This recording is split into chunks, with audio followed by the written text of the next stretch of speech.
Magandang buhay mga ka-update. Narito ang weather update ngayong Martes 17 ng Pebrero taong 2026. Asahan ng generally fair weather sa malaking bahagi ng Luzon dahil sa epekto ng amihan. May mga isolated light rain sa Cagayan Valley, Aurora, at Quezon lalo na sa eastern sections. Sa Metro Manila at Calabarzon, partly cloudy to cloudy skies na may maliit na tsansa ng panandaliang ulan sa hapon o gabi.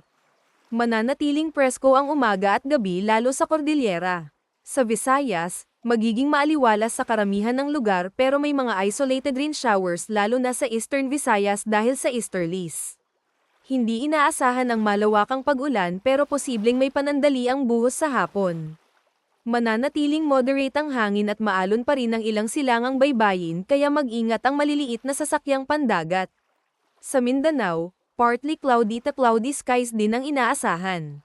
May posibilidad ng isolated thunderstorms lalo na sa hapon o gabi, partikular sa eastern at southern sections. Walang inaasahang malakas na weather disturbance pero patuloy pa rin ang localized rains dahil sa easterlies. Huwag kalimutan mag-follow sa ating page and i-share ating video para updated ka lagi sa lagay ng panahon.